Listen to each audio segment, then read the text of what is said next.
Good evening, everybody. Thank you for coming to this Battle of Ideas satellite in Manchester. It's the first one that we've done as a group. That's me, Jude, and Hilary with Sebastian as well. My name is JD. I'm a women's rights campaigner. I'm fairly new to the wider political scene. When we first began to discuss hosting a Battle of Ideas satellite in Manchester, we had a wide range of ideas and topics that we were interested in. When we found that the basis of many of our interests had an underlying root in national sovereignty, we were asking lots of how, who, why not questions about how the country is governed, who makes our laws, who controls our borders, and why can't we stop the boats and the grooming gangs. We spoke about globalisation, outdated international agreements, and economic pressures from within and outside our borders. During these discussions, the Raise the Flag campaign took off cross-country, promoting national pride, in my opinion, but seen as far-right posturing by many.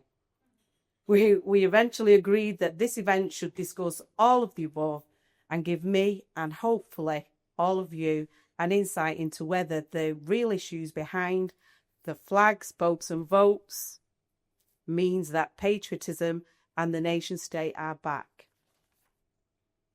And I would like to introduce our speakers. First will be Peter Ramsey on my left.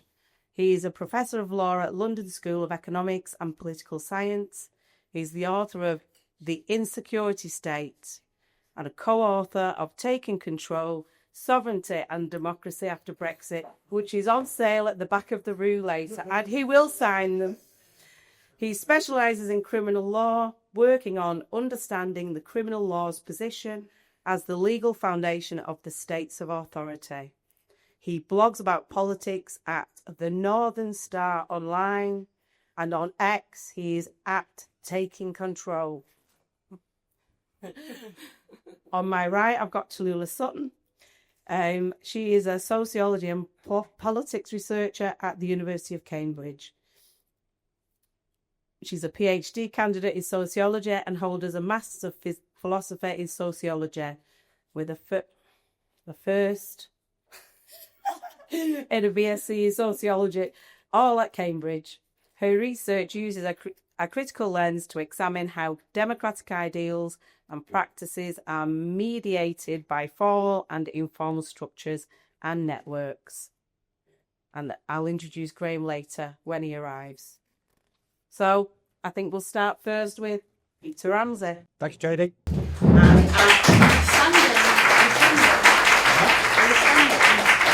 I think I'll stand up. And also, I'm going to I've written this on my phone. I've never done this before. I've sung songs off my phone, but I've never actually done a talk off my phone. So, can you not hear me? Is it on? That's nothing to do with. It's just for the camera. Oh, that's just for the camera. So I've got two mics. Two mic Pete. Yes. So I'm going to do it off the phone. So if I'm not checking my Twitter or anything when I look at my phone. I'm going to say three things. I haven't got much time, so I'm going to say them very bluntly without much nuance. So you'll have to take me up in the Q&A if it seems a bit, blunt. Is patriotism, the first thing is patriotism and the nation state back? Well, the answer is yes and no. Here's Rachel Reeves this very morning, quote, "If you are asking me what comes first, the national interest or political expedience, it's the national interest every time for me, and it's the same for Keir Starmer." So there you go. The national interest is back. Well, maybe. Don't be taken in. Reeves is wheeling out the national interest as a cover for an emergency U-turn that is needed to keep the bond market sweet. In other words, the national interest is being invoked to justify measures which are needed urgently as a consequence of decades of politics taking no interest in the national interest whatsoever. That's where we're at. And I'm afraid that the leopard is not going to change its spots very quickly on that score. Politicians will mouth the words and they will wrap themselves in the flag when they're under pressure. But we know this is an empty performance because we judge them not by what they say, but by what they do and what they don't do. What they do is mass immigration.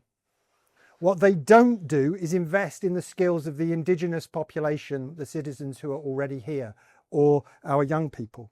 What they do is house and look after thousands of deracinated and unidentified young men who pitch up on our shores with no authorization. What they don't do is invest in housing or adequate infrastructure for the existing indigenous population. What they do is police citizens' political speech, police actual crime, not so much. What they do is seek to meet their obligations to international agreements that the British state has made. What they don't do is try to meet their obligations to the British people. Indeed, I will say of the wider elite that they don't even know what those obligations are, I think, or that they're necessarily even under them. To use Keir Starmer's words, what they do is put the interests of Ukraine at the heart of government. What they don't do is put the interests of Britain at the heart of government.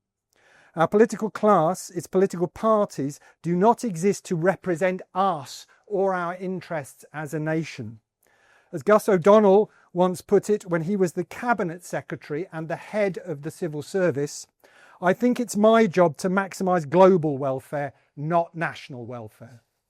That's a pithy statement of the wider elite's view. So yes, no, patriotism is not back amongst our rulers, but I think it is, patriotic sentiment is definitely back amongst many ordinary citizens. Outside of the metropolitan and international and intergovernmental and transnational circles in which our elites move and from which they take their cues, the rest of us, well, I should say, I know these people, some of them my colleagues, because I work at an institution which is indeed networked into these transnational networks.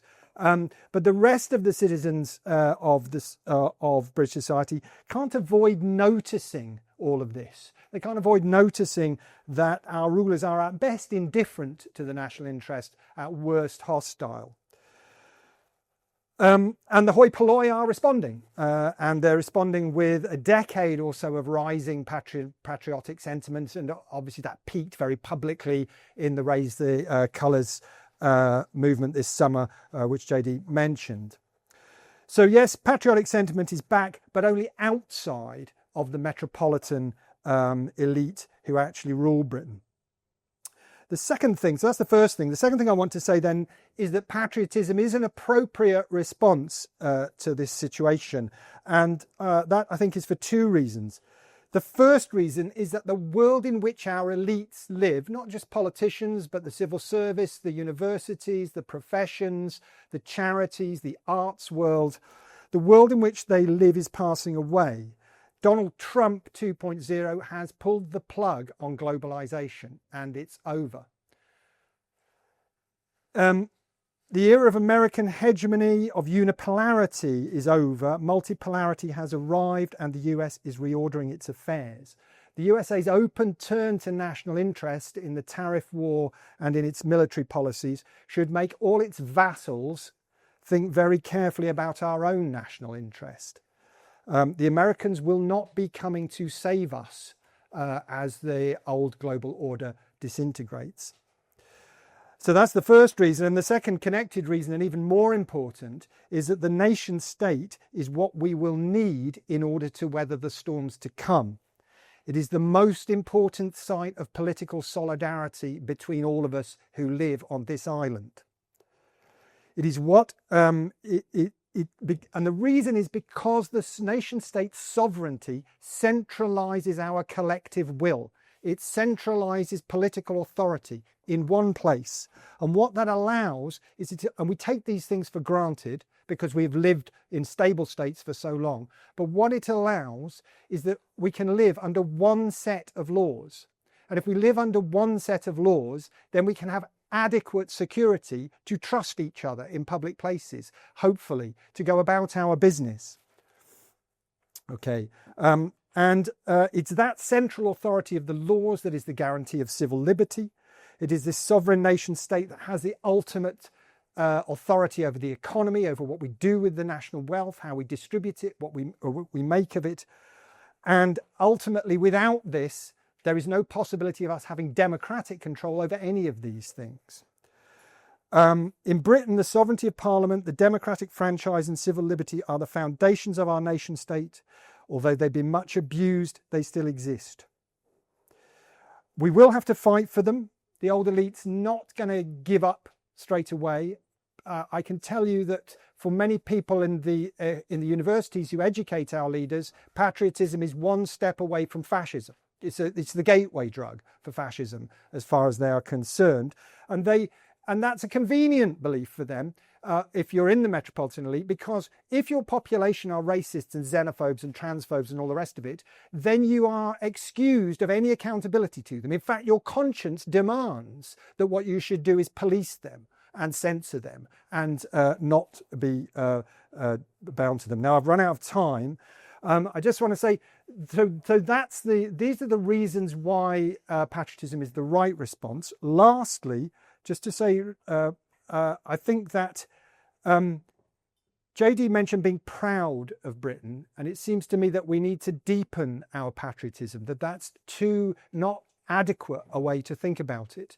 Pride, I understand why people think that, because pride is the opposite of shame, and we've been taught to be ashamed of Britain for quite a long time, and so I get why people express it that way.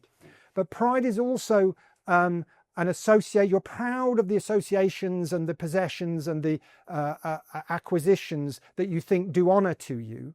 And yet all of the things about Britain that I've just mentioned that are worth it, our democracy, our civil liberty, our capacity to rule ourselves, none of these things we got these by birth. The truth is that they were all established before any of us, I think, in this room were politically active. And so when we claim we're proud of these things, we're saying we're proud of things that are not our achievement.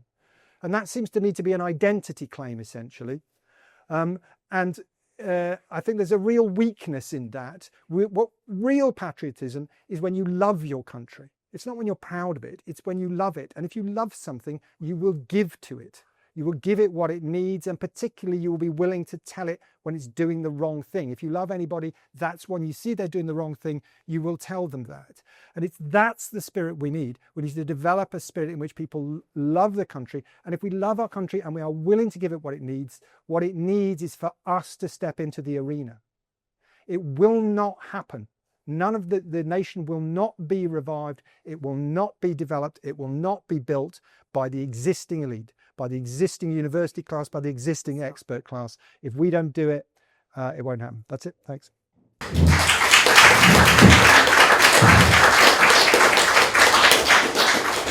Thank you very much, Peter. I'll move over to Tallulah Sutton. Thanks. Sorry, I'm not going to stand. I've had 2 glasses of wine. I will admit, over the past few weeks, I've been grappling with what to say today. At times, I have felt conflicted with a moral dilemma. What position, if any, should I take on Operation Raise Your Colours, for example? If I endorse it, will I be branded xenophobic, racist, fascist even? I think these words are now so casually thrown around that they now seem to fail to retain any sense of meaning. If I condemn it, do I risk the same patronising, paternalistic politics which imply that people cannot understand their own or collective interests? The very politics, I believe, has entrenched public distrust, disillusionment and a pervasive sense of disenfranchisement. In other words, do I seek to diminish or restore agency and dignity, to suppress or amplify the seldom heard voices of fractured and forgotten communities? In many ways, I think my moment of reflection embodies the contradictions in my own positionality between where I come from and where I find myself today, because I am both a person of somewhere and of anywhere. You see, I grew up in Salford, the 18th most deprived area in England, according to the government's own index of multiple deprivation. I attended a secondary school requiring improvement by Ofsted, in a city that Michael Wilshaw, the chief inspector, once described as dire. Today, in Salford, there are over 5,000 people on a housing waiting list and nearly 1,000 children living in temporary accommodation. Meanwhile, over 22% of 16 to 24-year-olds are economically inactive, not in education, employment, or training. That is compared to just 13% nationally. You see, in my family, including my brothers, are in those statistics. Yet, I am fortunate enough to have escaped the reality for many of us, which are born into postcodes that stamp their identity onto our opportunities, where temporary fixes fill the void and permanent consequences destroy our futures. I have, as you've mentioned, a first-class honours degree from the London School of Economics, and I'm now completing a PhD at the University of Cambridge, thanks to a scholarship from the Economic Social Research Council. I sit in one of our most famed ivory towers. But it's also worth noting that I've worked in Westminster, both before and after the EU referendum, where I witnessed firsthand the disconnect between people and power. And so ultimately, I believe it is these experiences of navigating the extremes of poverty and privilege that shape my perspective on the issues we are discussing today, from nationalism and patriotism to democracy, politics and governance. I think these issues that we face today, from borders, migration and asylum to the welfare state and public services, all revolve around contested ideas of nationhood. Yet in these debates, our ideas of nation are all too rarely made explicit. For the Labour Party in particular, it's a failure to speak clearly about and confront these issues that have underpinned its every major defeat in recent decades, from Brexit to the Red Wall collapse, and which it continues to face with the rise of populism, on both left and right, I would want to add, from Zapelenska and the Greens to Nigel Farage and Reform UK. If Labour is to unite and sustain its coalition of voters, I believe it has no choice but to engage in an open, honest conversation about national sovereignty. Because if we do not confront our uncomfortable histories and fragmented identities, we cannot know what we truly stand for as individuals, as communities, and as a society. And without a clear sense of who we are, we cannot hope to rebuild a politics of the common good or to restore the social contract. In practical terms, I believe that this is the fundamental challenge before us.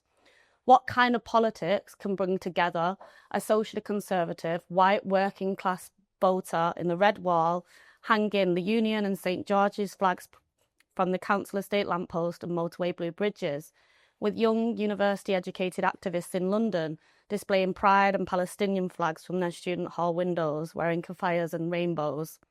What could possibly unite them if it's not an appeal to a shared purpose and collective duty?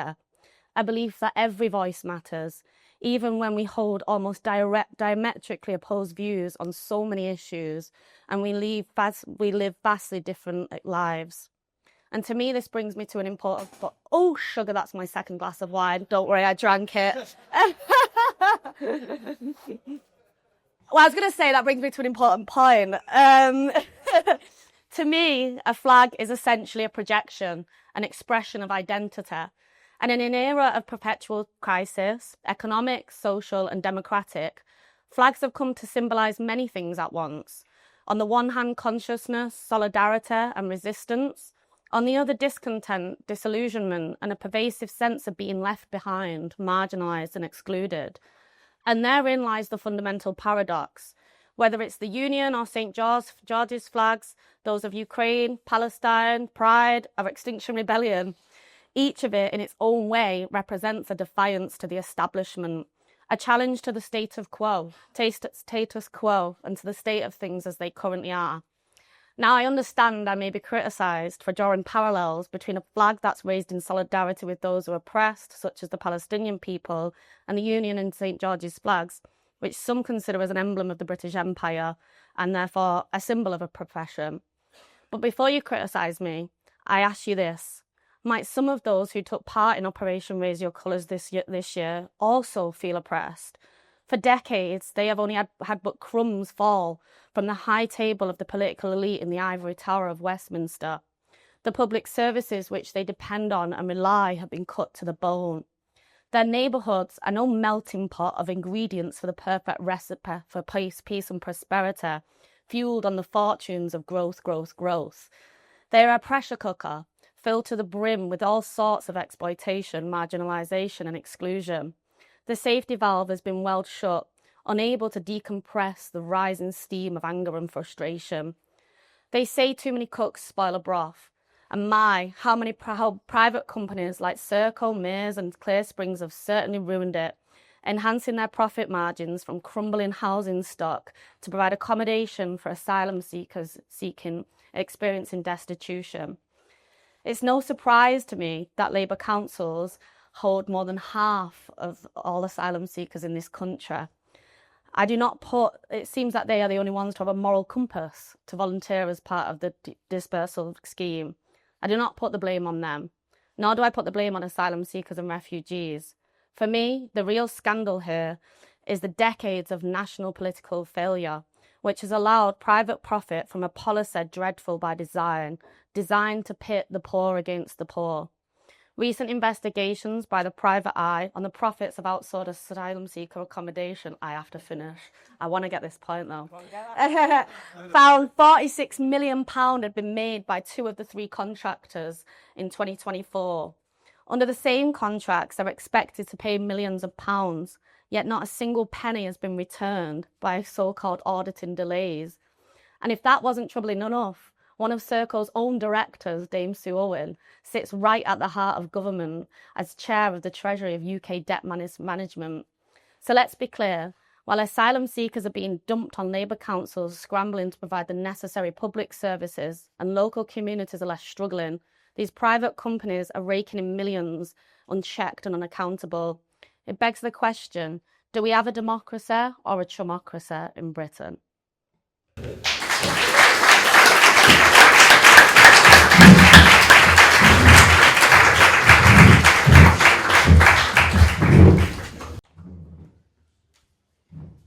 Thank you very much to Lula. And Graham is here, so I will do Graham's introduction. This is Graham Stringer MP for Blakely and Middleton South, and now my MP for 3 weeks.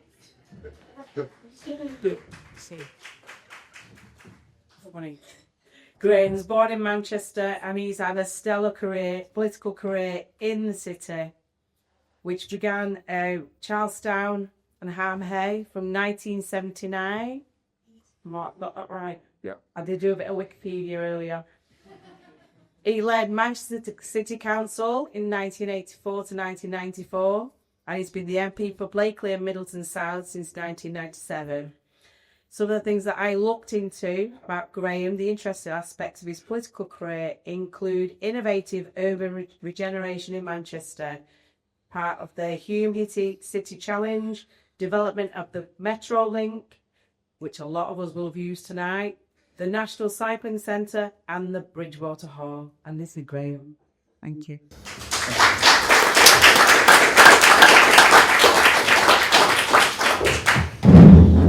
minutes, Graham. 7 minutes. Right. I'm pleased to be here.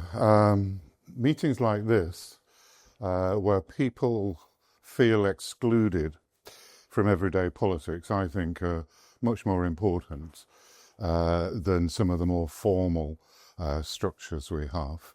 There's a real appetite out there in here now to learn from those of us who are in the midst of it and other people why things are as they are. Unfortunately, Avanti trained this evening didn't realise the importance of this meeting, which is why I'm late. So my apologies for that. I just really want to make a few simple and I hope relevant points. The first one is we live in a world where we read the newspapers, we listen to the news, and sometimes we don't recognise how strange post-rational, post-objectivity we have become. I think one of the points that has disturbed the establishment more than anything else is the referendum decision.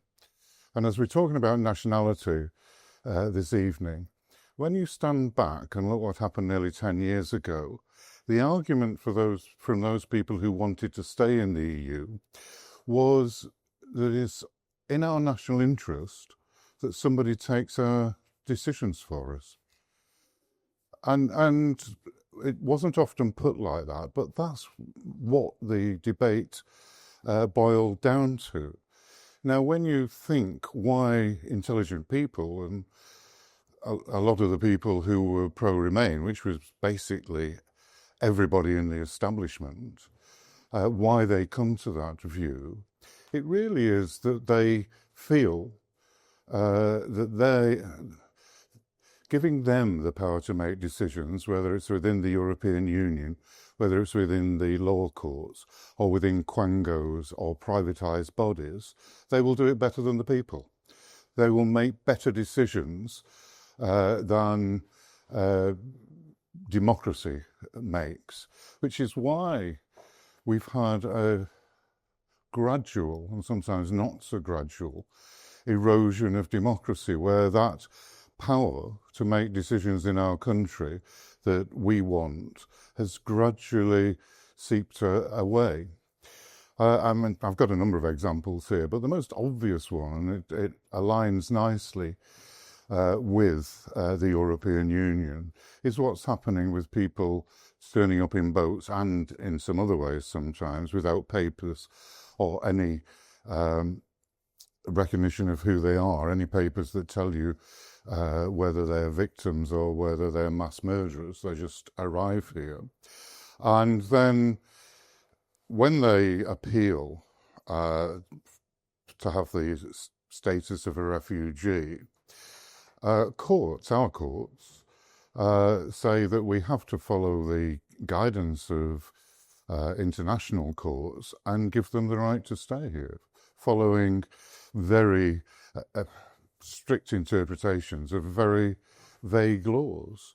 I mean, fundamentally, not only should we be making our own laws and not the Europeans, we shouldn't be taking into account foreign courts, whether it's the international courts, the UN courts, who've decided that we have to pay 100 million a year to the Chagos Islanders, not to the islanders are kept out of it, to Mauritius,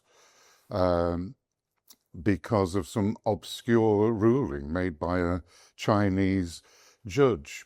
So all the time, power is being taken away, and we have probably the worst Attorney General, who, the one good thing about Herman is that he is explicit in his very strange views.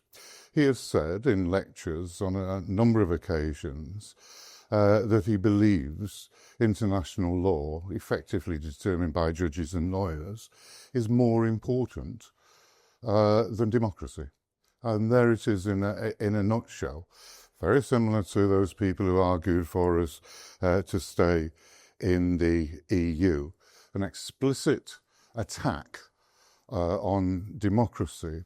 That's obvious and open, but many of the attacks are not so open.